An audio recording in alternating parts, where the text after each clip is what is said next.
Hello, beautifuls. You are listening to Bliss and Grit. I'm Vanessa Scotto, and I'll be joined soon by my dear friend and co-host, Brooke Thomas.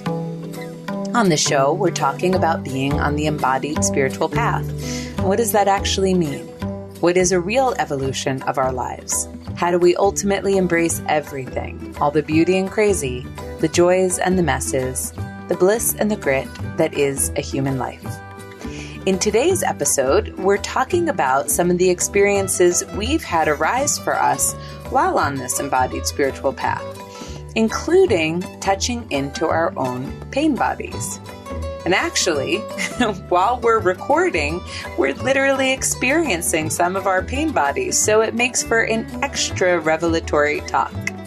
I'm sure if you've been listening in, you've heard us use the term before. So in this episode, we're actually going to share some definition of what a pain body is. And as usual, many stories about what we've been facing and shedding in really recent times. So the conversation is personal, it's philosophical, it's a little vulnerable. And well, you'll just have to keep listening to see what we mean. If you're enjoying the show, we'd be totally delighted if you left us a review on iTunes or on our Facebook page, which is Bliss and Grit. Big shout out to all of you who've already done that. You can also head over to blissandgrit.com and subscribe to hear updates about the upcoming events we have coming your way. One note before heading into the conversation, we definitely are cursing up a storm in this episode. So if there are kids around, please feel free to pop in some headphones. Okay, everyone, here we go. Well, hello, my darling. Hello, my dear. So it's Vanessa, for some of you who can't recognize our voices. Actually, I just got that comment from someone the other day that they didn't know whose voice to associate with which person. So this is Vanessa speaking. And this is Brooke. And we'll say our names more. Yeah, that could actually be nice, right? He's like, are you the one? I would love to hear what the labels are. Are you the one who's been divorced and talks about her ex-husband a lot? I'm like, that sounds like me. Well, we're both divorced. You talk about your ex more. I do talk about my dear ex-husband a lot more. Love you, honey. Okay, so you know what I just realized? Can you believe it? This is our 35th episode we're recording. I know. That's wild. That's like, 38 weeks or something. But currently, just to give you guys all a sense of timeline, we're about 2 weeks out from doing the facilitator training with Judith Blackstone, where we both got certified. So big ups to us, because that wasn't easy. Nope. And today, we wanted to talk about some of the things that can arise when you're, well, I guess a human being. Well, I was going to say when you're on an embodied path, but even still, just as when you're a human being who's bringing some awareness and consciousness to your life. And I was thinking back to when Brooke and I started this show, Brooke, that like, we never wanted to have all the answers. We don't think we have all the answers. We don't feel like associating ourselves as experts in that particular way. What we thought would be really powerful was to have conversations, about like what humans go through that we could all kind of relate on. And it makes me think about that Ram Dass quote. Do you know that Ram Dass quote where he says, we're all just walking each other home? I love that one. It's such a goodie. It's so good. And that's how I feel, right? Like we're all together and we're just walking each other home. So we thought it could be fun to talk a little bit about, well, the things that are up for us, the things that have been coming up for us, the things that have arisen in Judith's workshop, because it was a really beautiful, meditative and embodied workshop.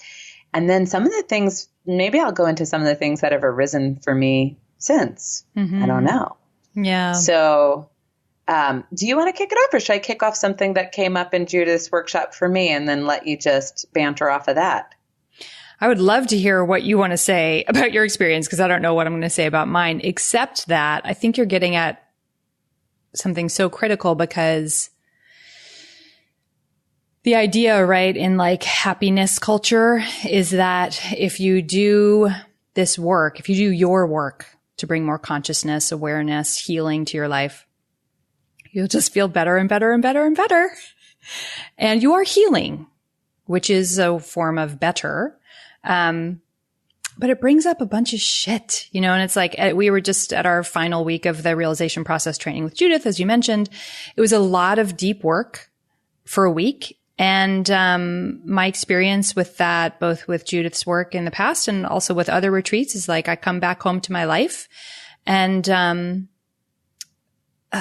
lots of stuff is pushed up through the soil. And now it's time to now it's harvest time. Now I have to deal with the stuff I couldn't see before.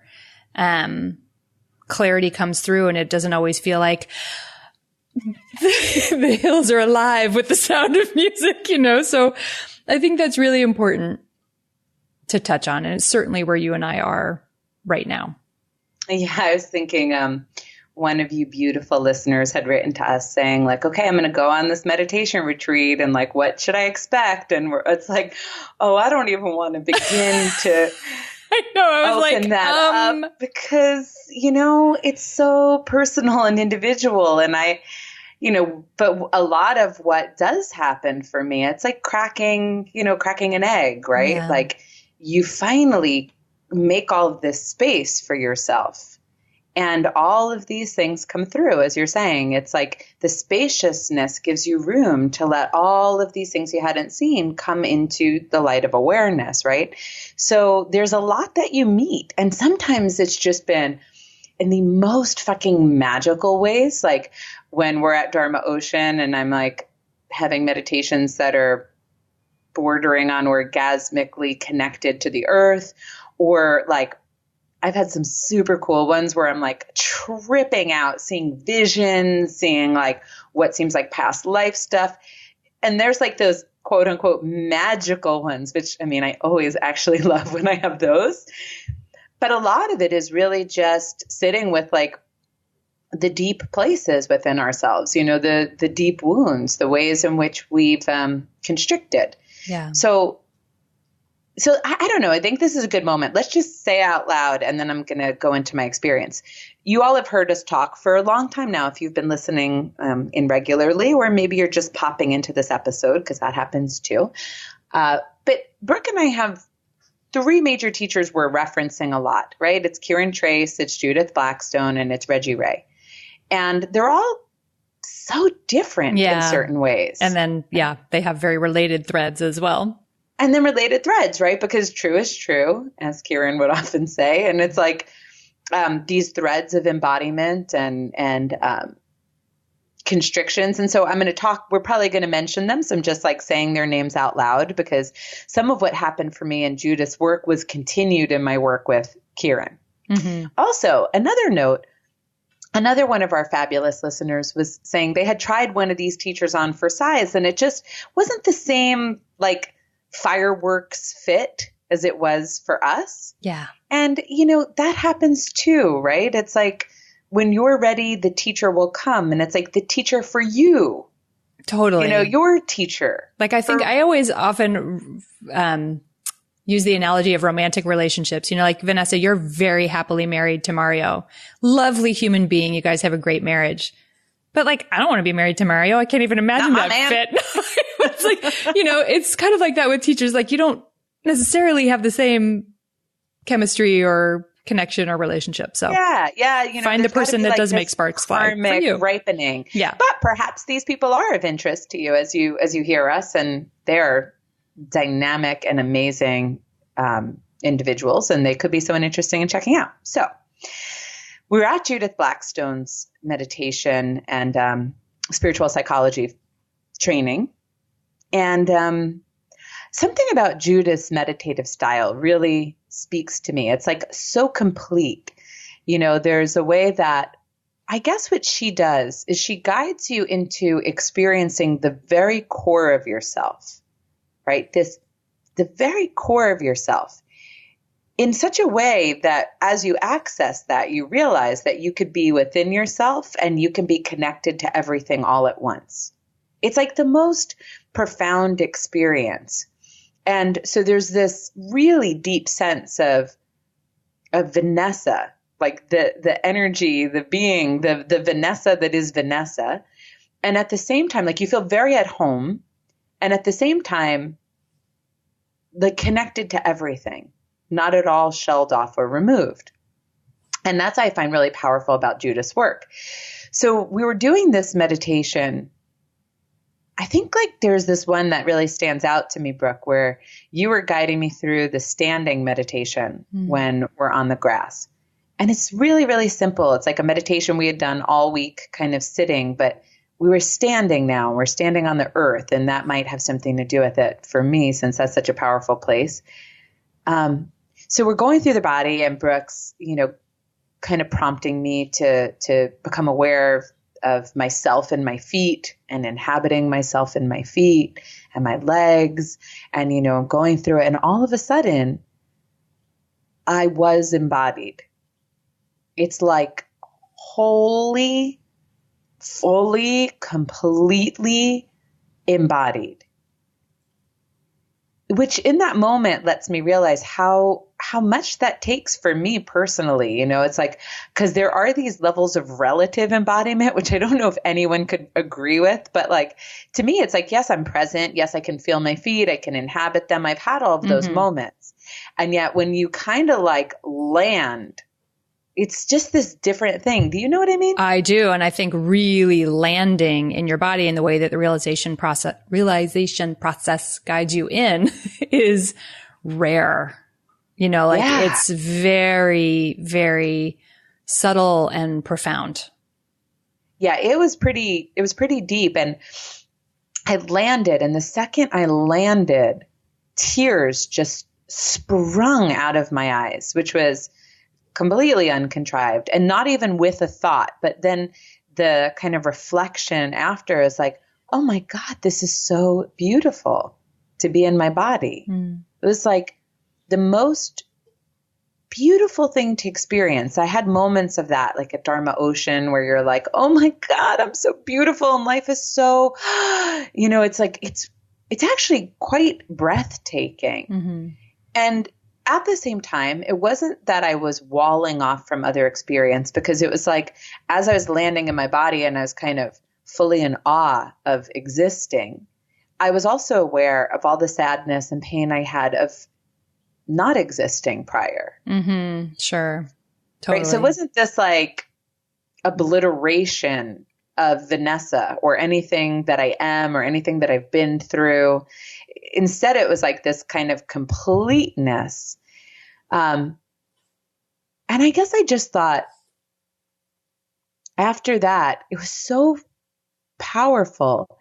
And I think this is what happened, Brooke. So last time, we shared this epiphany, like we had this issue with this gentleman in our group that was very abrasive to both Brooke and I. Both of us, I'm going to speak for you for a second, Brooke, both of us in our lives have had wounds, as I think many, many, many people have. Most people have, certainly most of you have, where you felt objectified by someone not seeing who you really, really are. So, and this is what this man triggered. He was very triggering in that particular way. So I have this real epiphany. I take up space. Okay, I'm fully there. It's the most beautiful, powerful thing. Then I wake up the next morning crying.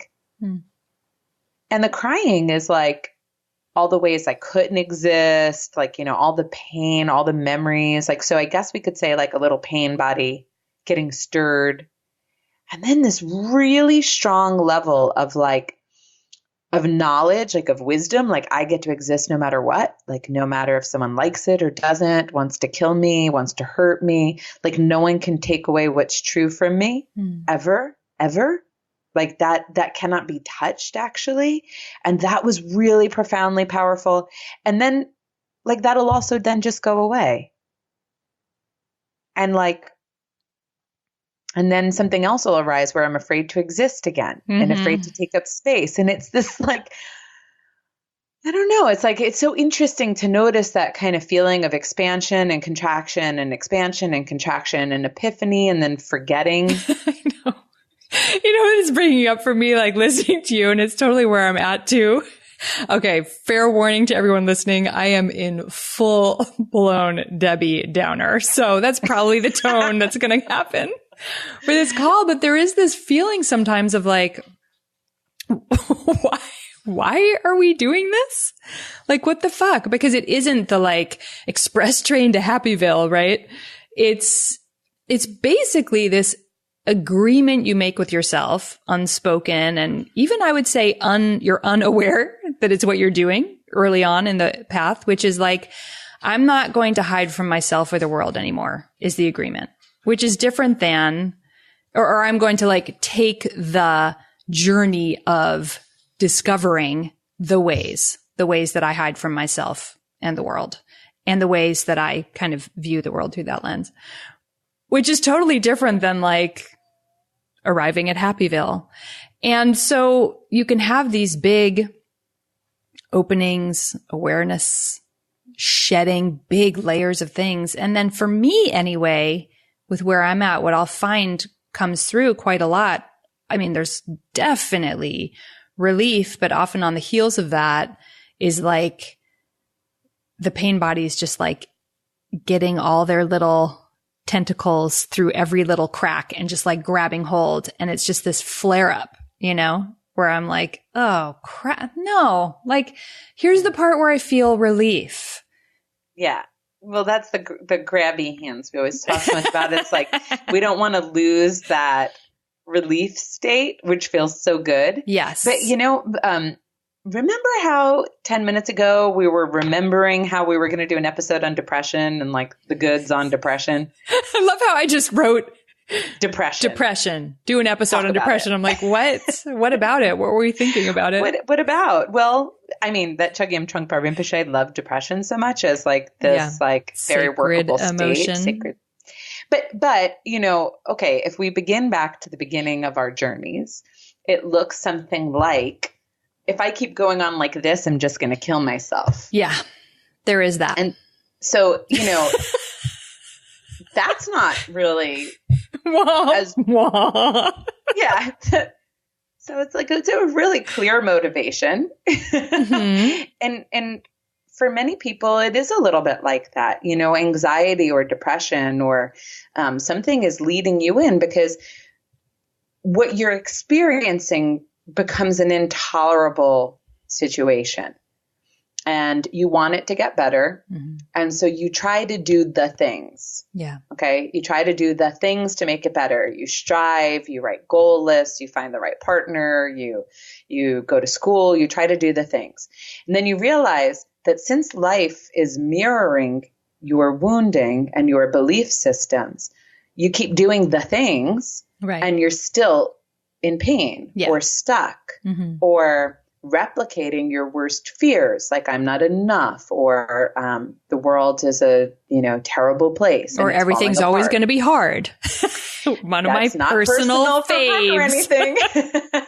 So it's going to be hard. And life is just, you know, mirroring it, right? So that's when, you know, I usually talk about having had your first disillusionment because you're like, but I did the things. Mm-hmm. I did the things. I did the vision board. I did the manifesty things, you know, I did the crystals, I did the candles, I did the hard work, I did the right thing, I did the thing where I was that good person, I did the things, and this is still happening. Yeah. And then if you're lucky, that makes you disillusioned with doing the things as being your way out. Yeah. At least enough that it puts a pause in and you start to go, well, okay. So here's my choices. I could try to do the things, but that's not looking optimistic. Hasn't really worked. I could stay like this, which makes me just want to, if you're Vanessa, kill myself. I don't know how any of you feel. Or what else is there? And we start to go even deeper inward, right? We start to look for paths that take us deeper inward. So yeah, you know, I think getting back to the place, it's like, well, why do we do this? Well, we do this because that was the original seed, quite frankly. Yeah. Well, it's non-optional. Yeah, it really didn't feel super duper optional. You don't Like living in pick it. delusion didn't feel super optional. Yeah. Well, and the path picks you too. It's that whole Chogyam Trungpa thing where he's like, if you can just watch TV and have good times with friends and whatevs, like not be on the spiritual path, do that. Yeah, do it. But if you can't, and you have to face yourself and you have to face reality, then what are you going to do? That. You're on the path. No You're exit door. So suck it.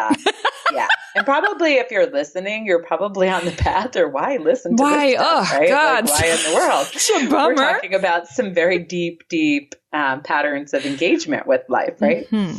So there it is. So that's why we do it. And what happens, because maybe it's too, Brooke, that like, no matter what I'm facing today. Okay. So in that workshop, in that training, what gets stirred up for me is the pain body that gets stirred up is the pain body that says, I don't get to exist. Mm-hmm. I'm not safe to exist.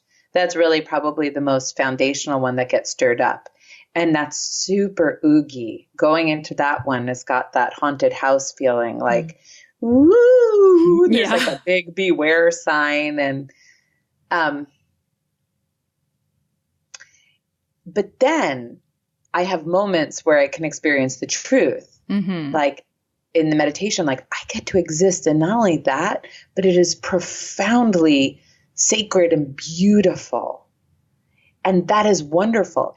And when I start to look in the mirror of my life, thank you, Kieran Trace, for that teaching, my life is like ever freer and freer. Mm-hmm. Yes. And like, that's the thing. Okay. So just to bring it back to the why, right?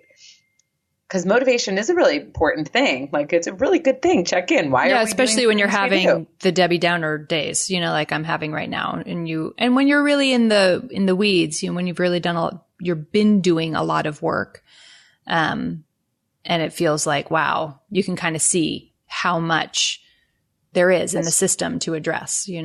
Yeah, there's so feel it's a little, like, oh my gosh, yeah, I feel a little overwhelming. Much. Yes, right. Still this, right? This finish line. There is no such thing. So, now what? Yeah, right. So once we lose that illusion of like I land somewhere and it's there forever, where I'm just in heaven.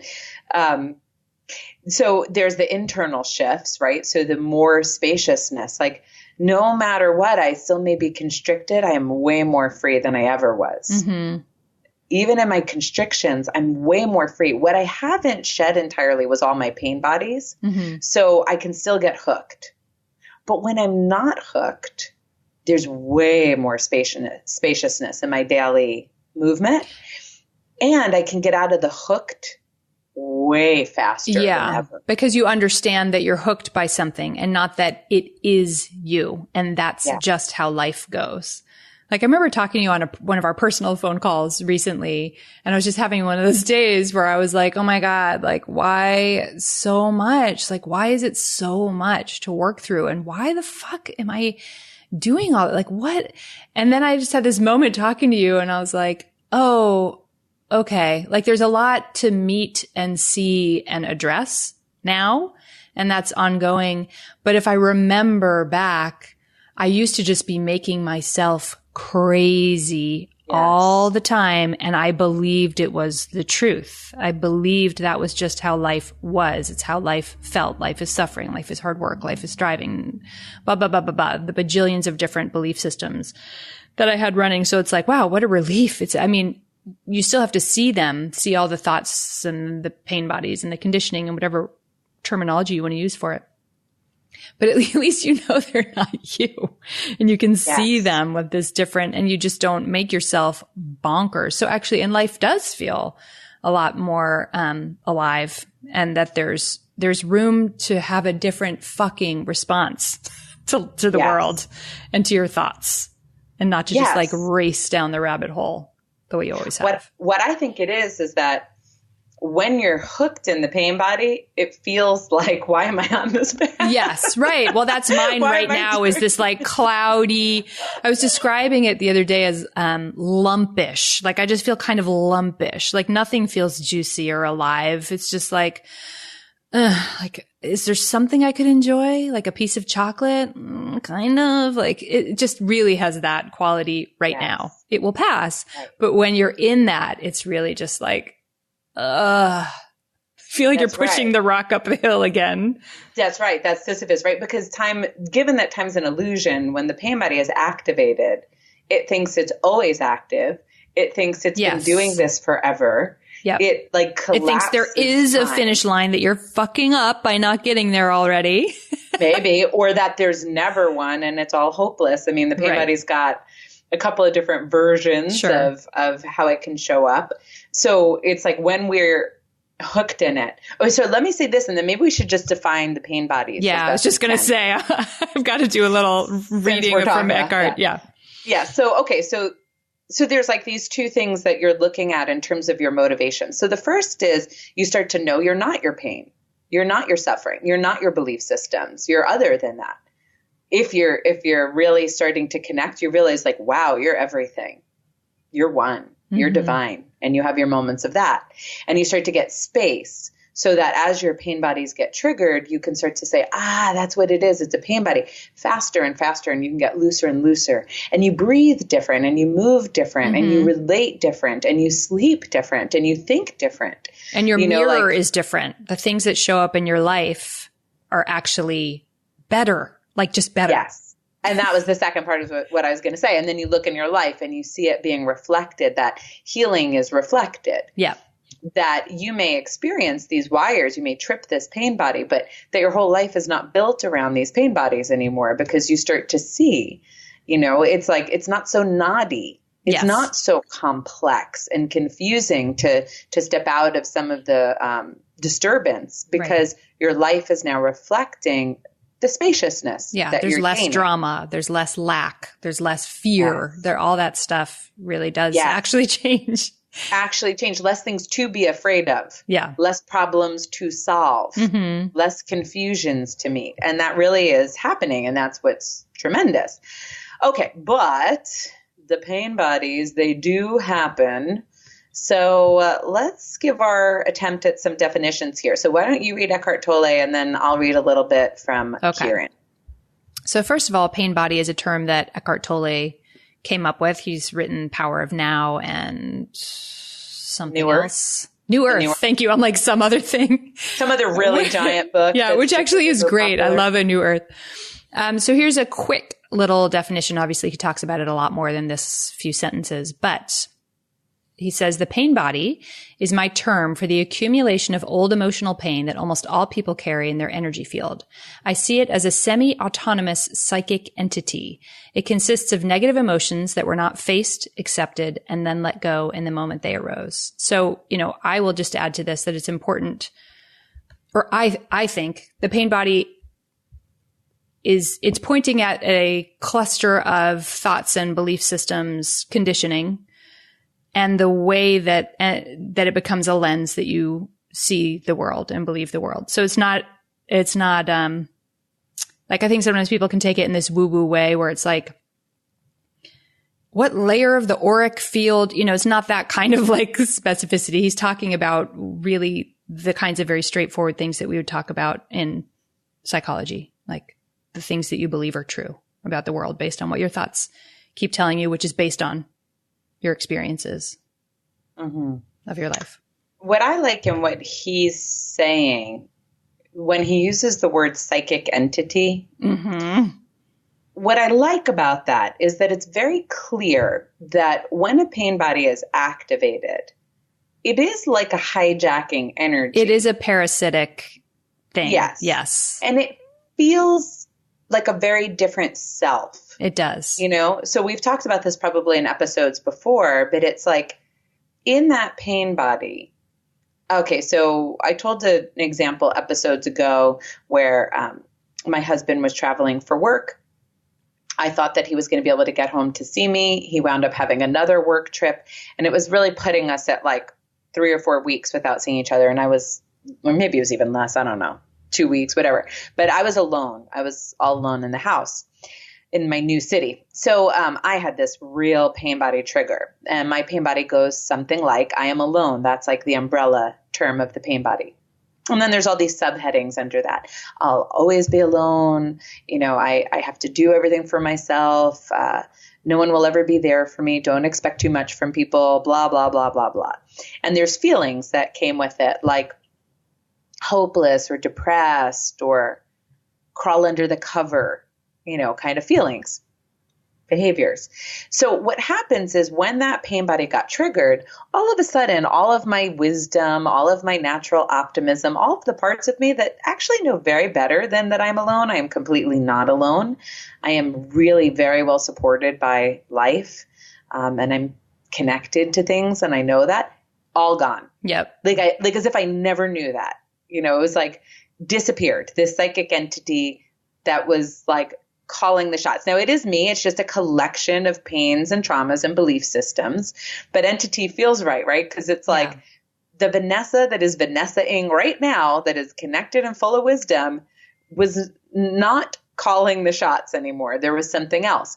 Now, eventually, and actually that time very quickly that day, I could see, okay. Pain body's activated, but I am not this pain body. I am awareness.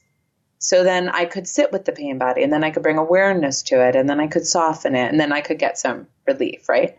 But the psychic entity part, I think, although people could start to trip out on it like it's an entity, which I don't think it is, it's a part of you. Yeah. It's a good description for how the pain body feels. And the way he talks about it, that it in this parasitic way, like it wants to feed, I think is a very helpful way of understanding it, because it's looking for evidence that supports its belief systems, So it's like in your example, like, yes, look, he's off again at work, and I'm in a new city, and I don't have any new friends yet, and blah, blah, blah, blah, blah.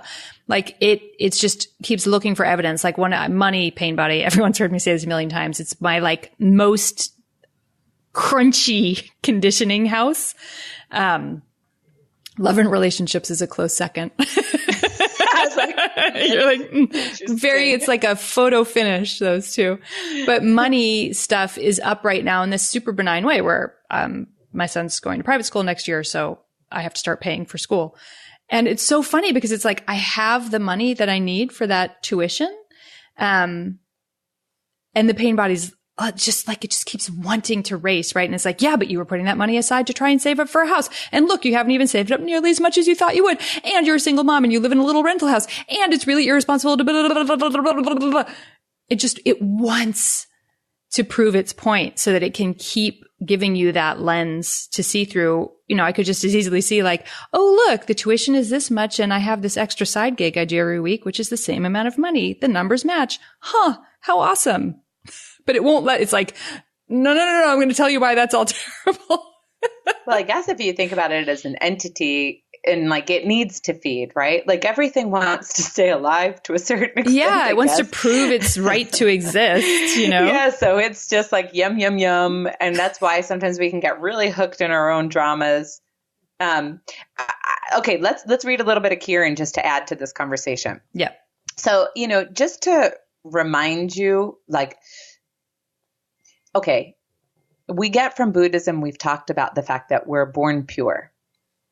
Chogyam Trungpa Rinpoche gives us the fact of basic goodness. Like we always have basic goodness. Many, many spiritual teachers like Muji would say, you're already one. Rupert Spira, like we're all enlightened. We're already one. Kieran has a similar experience. No wonder. I think truth is truth, no matter where.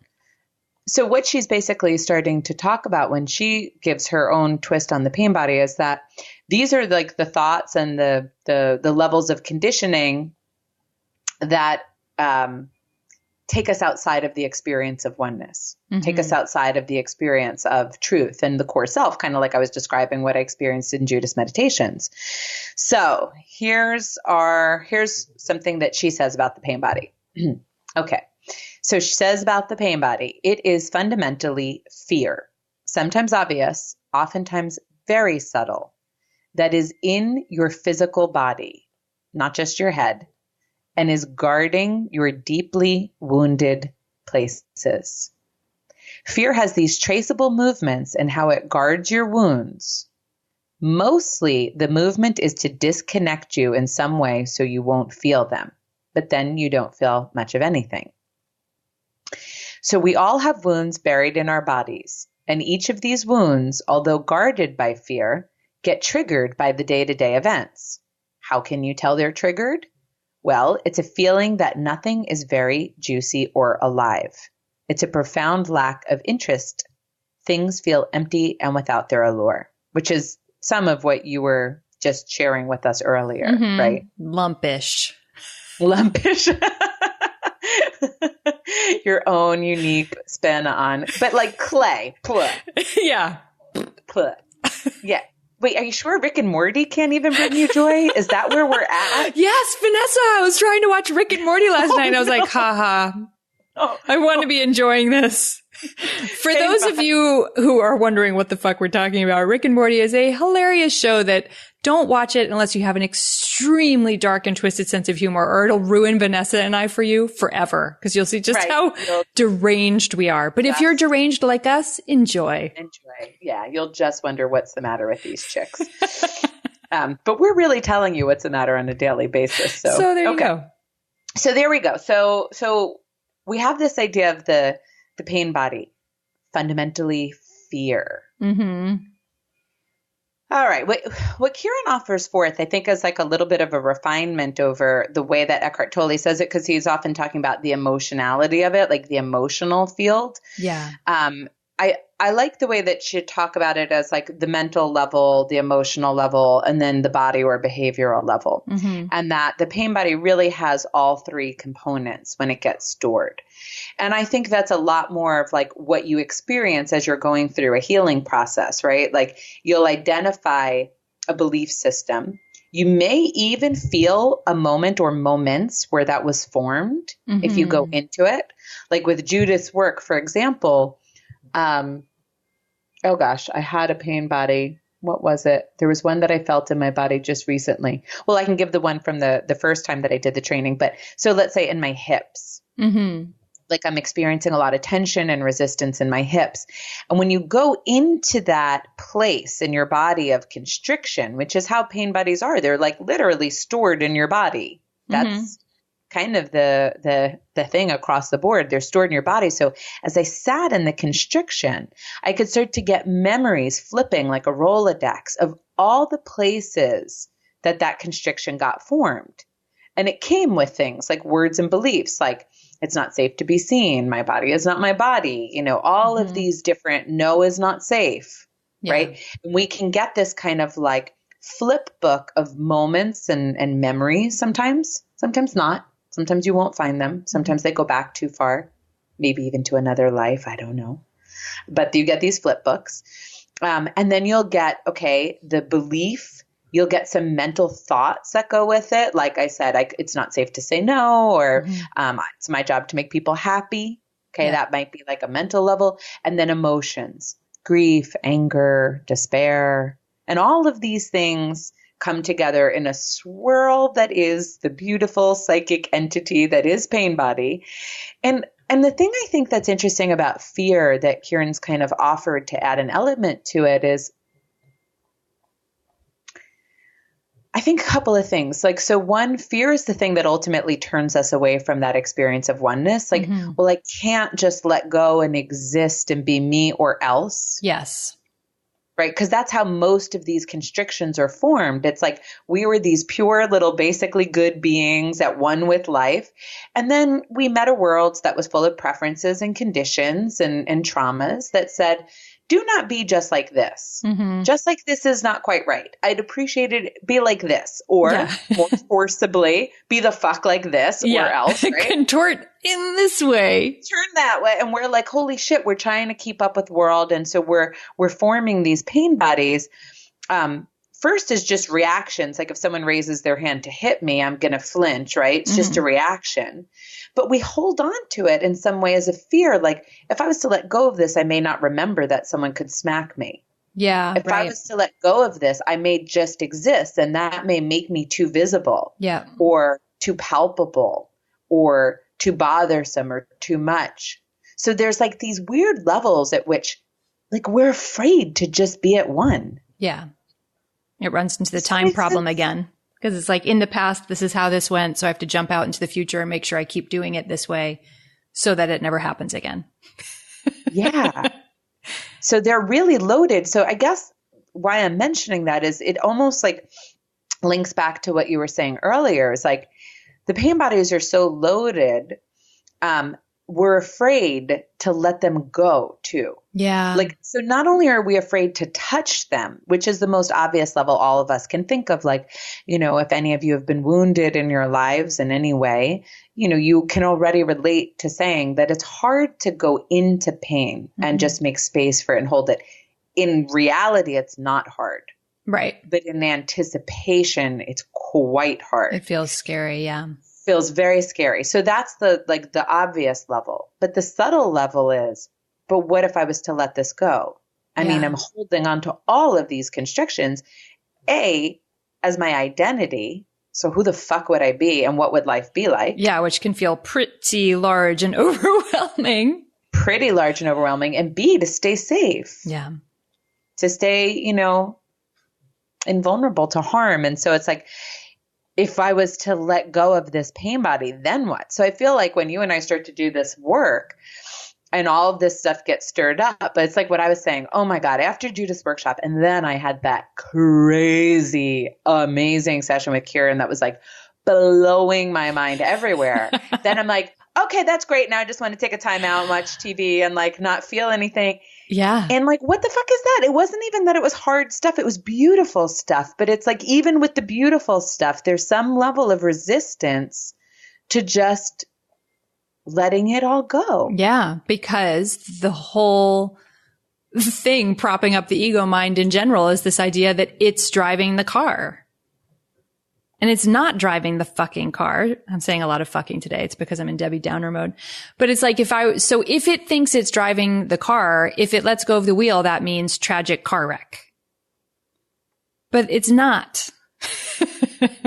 You know, but it's very hard to play with, like letting go of the wheel and letting the thing, reality, God, oneness, your true nature, do its thing, because our identity says that that's not true and that it has to work really hard to run the show. That's its job. It's doing something, which I understand sounds probably to some of you, it probably makes perfect sense. And then I'm sure to plenty of you, it also sounds really woo woo, but it's like the whole foundation of spirituality is basically like, P.S. we're all God anyway.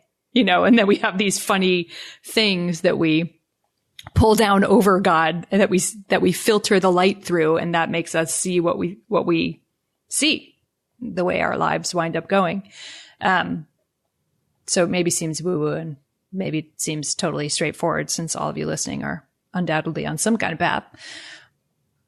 But it's tricky. It's amazing. And I find that, you know, for me, if I have big openings and big experience, and now I'm picturing Arrested Development, the private school that they send maybe to openings. Yes.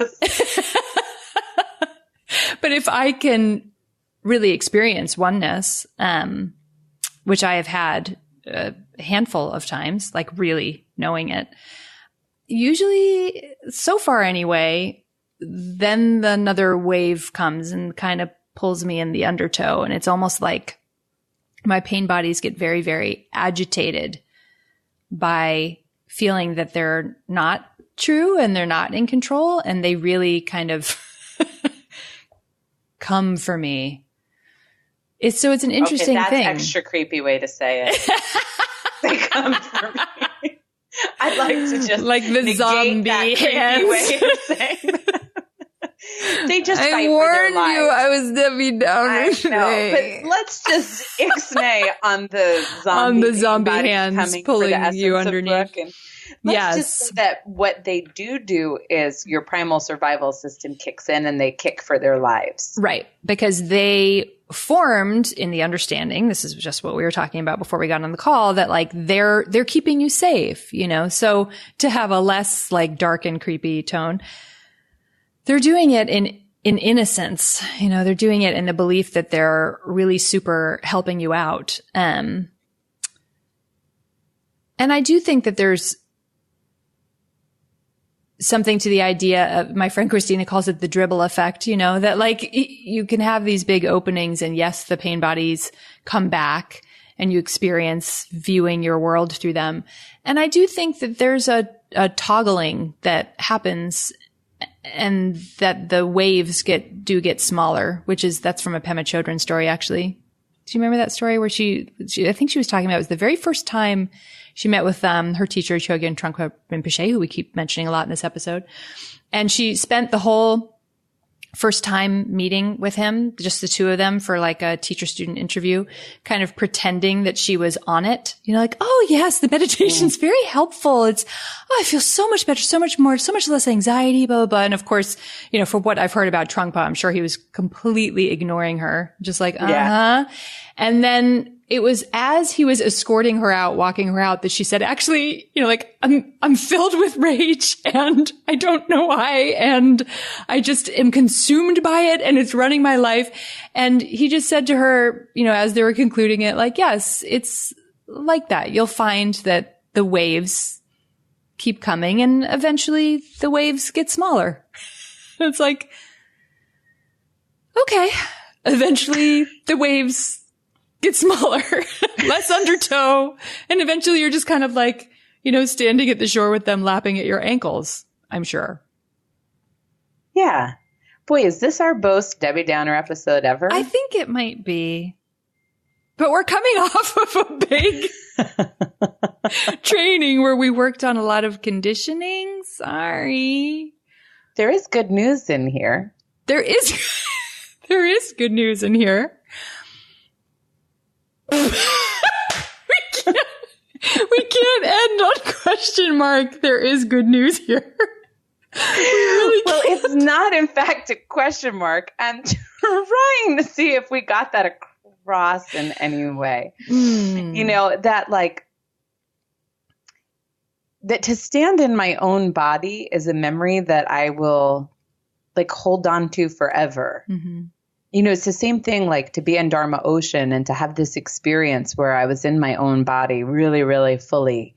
And I knew I was like beautiful, like the mountains, not in that comparison way, nothing to do with my aesthetic at all, actually, just like beautiful in my existence. And beautiful is just a word I use, you know, so like you could say anything, you could say any word, but it was sacred and it was tremendous. And it was just that kind of, self-so, that kind of beauty just for existing. Yeah. You know, and the moments that I've had, which are coming more and more frequently, where I get that just my existence is profound. Mm-hmm. And the moments where I get that the earth's existence is profound and this tree's existence is profound, or like what we were describing in last week's episode, where you're sitting with this woman, like across from the woman, and you're in fundamental consciousness. Yeah. And it's like, oh, you are profound and humans are profound and this ride is profound. And it's like those moments are worth like everything. Yeah. And it doesn't have that grab, because what you see is that everything is doing its own thing all on its own and it's just fine. So all of those pain body stories that are born of fear, which say, I need to, you know, like control or, you know, contort or be pissed off or whatever about these situations, those things aren't true. And you really just see, and it's quite beautiful when you see that everything is just emerging and doing its own thing just fine. And it's all beautiful. And there's no need to grab on.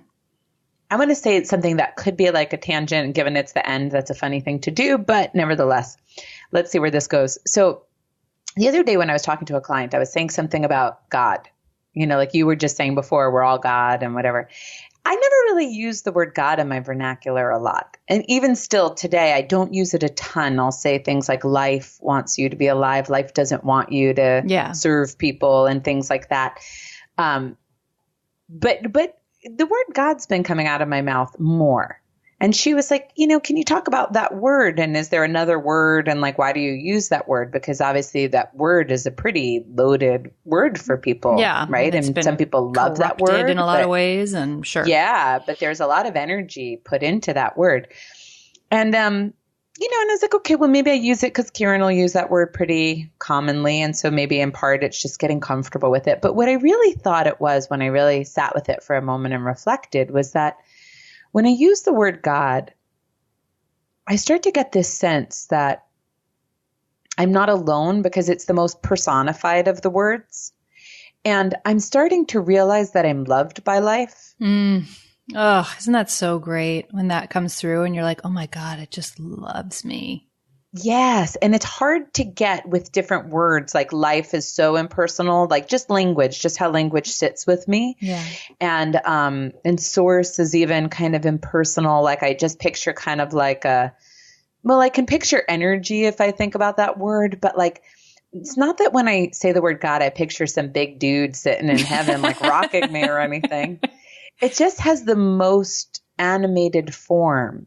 Mm-hmm. And so since I still am like working with these experiences within myself, like it's amazing that it's far-fetched for me to have the embodied experience that I'm loved by life, like beloved to life. That's still so fledgling. So I think that's why I use that word. But that's coming out of these things, like these movements. Like I don't have more pain bodies because I'm doing embodied meditation or because I'm on the path, right? Right. Exactly. No, it's not that you're accumulating more. No, we have more awareness. Yes. And we're shedding and we have a taste for what it's like not to be in a pain body. Yes. So then when we are, it's like, bleh, I so much liked that other thing better. And then just this way where like you get to think your existence is a miracle and you get to think that like you have every right to take up space, even though you do nothing, you don't earn it, you just get to exist and that no one can take from you what's real and that you as you are like profoundly loved and supported and like wanted by the essence of life itself, whatever term you put on that, like that's it. Like that's everything. That's why. And for me, the absence of that, like why I said, if I stay on this path, I'll just kill myself is I was constricted in such a way that kind of fits the pain body definition. It was like constricted in such a way where I had big peak pleasures. I mean, I was always kind of a happy-go-lucky, like gluttonous, enjoy things and laugh really hard kind of girl. But then I would contract and not feel connected to anything. Yeah. Like in oblivion, like completely alone, completely isolated, dark. I thought I didn't have the right to breathe and exist and take up space and be myself. I thought I was like here to just make the world happy and healthy and serve others. And so like that doesn't exist. I can't even try to believe that anymore. Mm-hmm. I can have pops where the pain body comes up, but it's so unidentified. Yeah. You just can't. You can't follow it down its crazy path of making you insane again. Exactly. And that's this edge here is the magic. So it's like, yeah, it's frustrating when my pain body comes up and I'm like, oh my God, I don't get to exist, or it's not safe to be me. And like, I'm looking at it because now the level of nuance at which we see it, it's not just a bad mood. Right. It's not just some farty and crying today. Yeah. Or like, and well, life just sucks and I'm stuck here and yeah. Yeah. Or it's like his fault. Like my stupid husband. Right. All the projection stuff that you could really believe for like months and years. I remember hearing Adyashanti, I think it was in his audiobook, The End of Your World. And he was talking about this, like when you have more and more experiences of oneness or God or whatever you want to call it. And he doesn't use the term pain body, but then, you know, when the pain body comes back, that it's like being pulled forcibly out of heaven. And that's so painful. Yes. And it's painful because you're tasting heaven so much more of the time. So like, that's the good news. That's it. Yeah.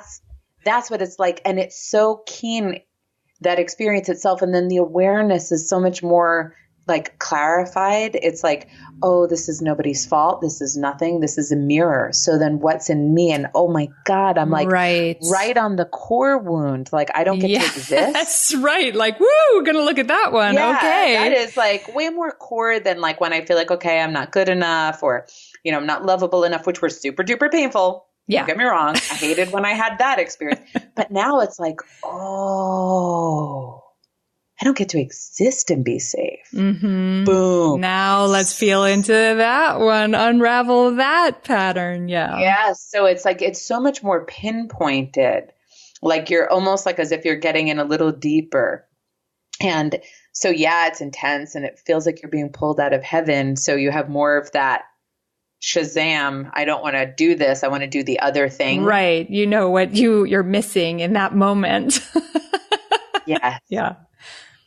But the beauty is, and it's good for us to remind ourselves. I mean, I feel pretty clear on this right now, but it's good for us to hold this space for the crabby part of your pain body that's flaring is like this other thing. Amazing.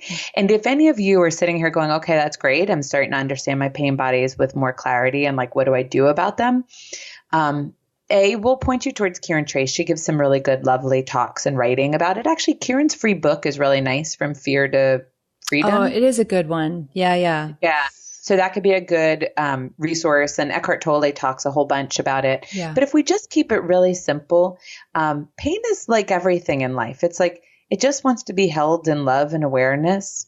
So if you think about like John Wellwood used to give this really great analogy, like a little kid is running and they fall and they trip and they cut their whole knee up and they come running over to you as their parental figure or caretaker. And like, they don't want in that moment a lecture about life. They don't want to like be told how to feel or not feel or what's the mature way they just want to be hugged. Yeah. And like held and rocked and like, made to feel like it's okay. Right. But that's what our pain always wants. It just wants like that loving, gentle touch that it couldn't have. That's why it formed. Right. Like if we feel that when I'm at one with life, there's just this beautiful, loving energy that arises. And since that's like the natural flow, then when these pain bodies get formed, it's the opposite of that natural flow. They get formed because we're afraid of something. They get formed because we don't feel safe. They get formed because we feel ashamed or not good about ourselves. So it's the opposite. So then all I want is that medicinal energy of I see you and you're okay and love. Like, so it's like holding it in that simple loving awareness. So if nowhere else, you start there.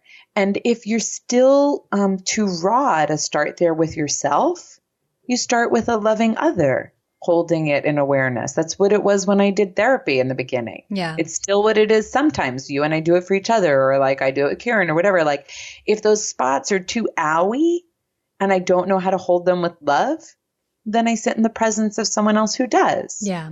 Get the support. And then that helps. Doesn't that help? Oh my God. Well, it's critical. I wouldn't just say it helps. I would say utterly, for me, has been utterly critical for sure.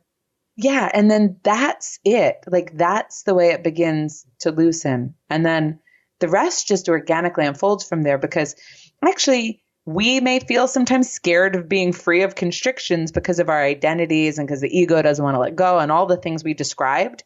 But the reality is, everything wants to go home, just like we were saying, right? Ram Dass, like we're all walking home on the path. And if you just give love and awareness, everything does happen to soften. Yeah.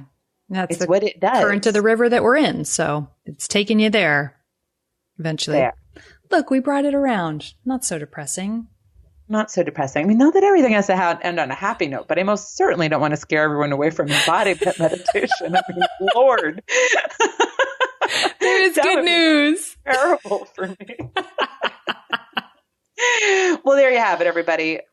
Perhaps one of our more vulnerable, not most vulnerable, but maybe more vulnerable episodes. More vulnerable. Yeah.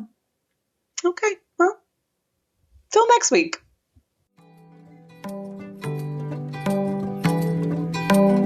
Thanks so much for listening to today's show. The show notes, including any resources we mentioned, which were plenty in this episode, live at blissandgrit.com. Just go over to the website and scroll down and you'll see each episode's separate post and the resources are right there. You can also come play and chat with us on social media. Instagram and Facebook are where we're most available, and we're Bliss and Grit at both of those spots. For those of you who want to help support the show, you can write us a review on iTunes, Stitcher, or on our Facebook page. Again, Bliss and Grit. We also have a subscribe form on the website, which is blissandgrit.com. And you can sign up there to stay in touch with everything we have coming for the community.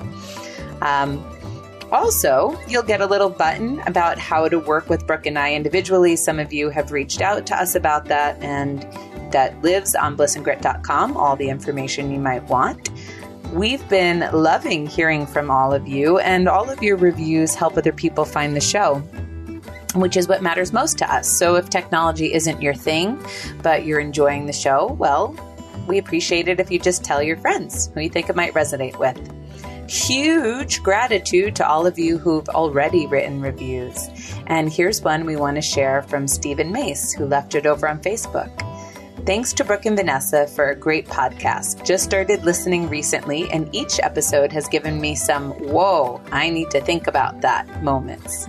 Funny, playful, real, and insightful. Love it. Well, thanks, Stephen. We're so appreciative. Thanks to all of you for listening, and we'll be back next week.